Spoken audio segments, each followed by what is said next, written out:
Kabajamtoota hordoftoota keenyaa jirra jirtu ani gurmeessaadha. Mata duree bareedaa qabadhee isiniif dhufeera. Isinis toora YouTube gurmee ICT Tube subscribe, like, share gochuun akkasumas yaadaa fi waan isiniif dhiyeessuu qabnu koomentii jalatti nuuf barreessaa isiniin jenna. Nutis haaluma kanaan qopheessinee isiniif dhiyeessina. Amma gara sagantaa keenyaatti isin dabarsa nu hordofaa. Namoonni baay'een yeroo baay'ee bilbila keessan moobaayil daataa yookiin immoo intarneetii fayyadamuudhaaf yeroo daataa konnekshinii oon gootan yeroo mara ishii jedhee isiniif hin banamu yookaan bakki isaa sun cufaadha waan ta'eef rakkoon akkasii maaliif nu mudataa isa jedhu waliin ilaallaa nu hordofaa. Jalqaba irratti akkuma beekamu bilbila keenyarraa bakka daataa banuun sana kallattiidhumaan ni ilaallaa. Haala kanaan hin banamu yoo ta'e asirraa akkasitti yaaltanii yoo isin dide jalqaba wanti isin adda baafachuu qabdan inni duraan ni jalqabaa tokko silkiin keessan eelpireem moodii irra jiraachuu fi dhiisuusaa adda baafattu. Sana erga adda baafattanii booddee fakkeenyaaf amma eelpireem moodii irra jira. Eelpireem moodii irraa akkasitti kaasuudha qabna jechuudha jalqabaa. Inni kun isa tokkoffaadha yookiin immoo isa jalqabaa jechuudha. Haala kanaan neetworkiin bilbilaadha. Yeroo inni akkanatti seenee ka'e ergantana ammas daataa bantanii jennaan konneekshiniin isiniif dhufuu dide yoo ta'e isa tarkaanfii isa lammaffaatti seentu jechuudha. Bakka seeting jedhamu kana kun gubbaa kanarratti yeroo tokko kiliik gootu mallattoo seetingii ni jira. Isa kanarratti erga kiliik gootanii booddee neetwork and internet kan jedhu ni jira. Bakka kanarratti isarratti yeroo tokko ni cuqaastu. Erga cuqaastanii booddee moobaayil neetwork kan jedhu ni jira. Asirratti bakka moobaayil neetwork jedhu irratti yeroo tokko ni cuqaastu. Achi booda ergantanaa gara gadi xumura kanarraa access point name kan jedhu ni jira. Isarratti yeroo tokko ni cuqaastu. Bakka kanaa jechuudha kan rakkoo godhate. Bakka kana yeroo mara APN kun sirriitti guutamuudha qaba. Adireesiin isaadha. Haala inni itti guutamu immoo waliin ilaallaa. Yeroo tokko tokko kan achi keessa jiru diduu danda'a waan ta'eef isas tooftaa itti jijjiiruu dandeessan waliin ilaallaa. Nu hordofaa. Bakka ETC jettu kan yeroo tokko ni cuqaastu.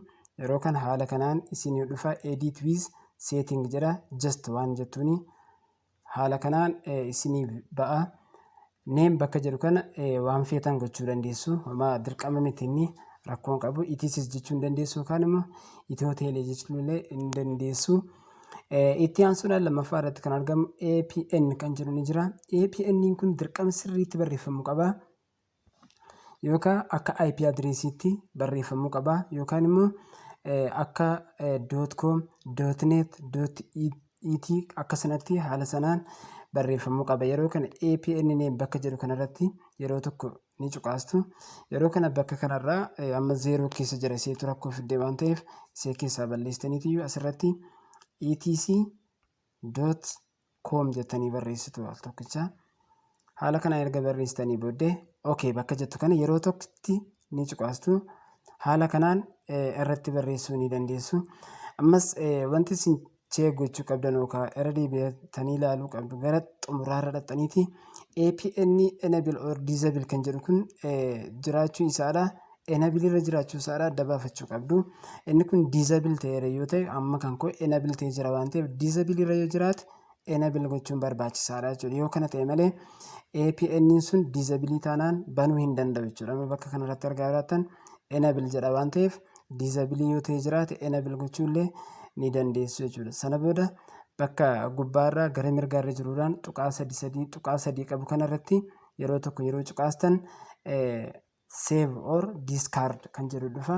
Wantoota irratti sirreessitan kan adjust erga gootanii booddee save kan jedhu yeroo tokko cuqaastu jechuudha. Sana booddee are you sure to save irratti itti amanamummaa qabdaa save gochuudhaaf kan jedhu isin gaafata. Modification isaa san maal gootu eeyyee jettuun yookiin immoo okay jettuun jechuudha. Haala kanaan save gochuu ni danda'a jechuudha. Kun isa tokko. Inni lammaffaan immoo kunumti isinii sirraa dideenaa yoo banamuu dide lafaa kan biraa bakka mallattoo pilaasii qabdu kana argaa jirtu.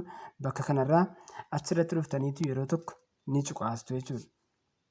Yeroo kana edit access point kan jedhu Name kan jedhu no set jedha. Achirraa maqaa hin qabu waan ta'eef achirratti maqaa kennuu ni dandeessu jechuudha. Asirratti kanatti yeroo tokko cuqaastaniitiyyuu Itiyoo Teelee jechuullee ni dandeessu. Ergan tana okay kan jedhu kana tuqtu. Akkuma siniin jedhe APN kan jedhu san yoo argaa jiraattan not set jedha jala. Isas yeroo tokko ni cuqaastu.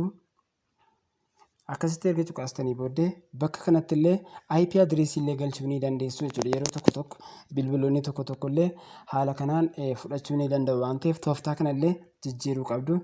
IP addressii class C kan ta'e jechuudha.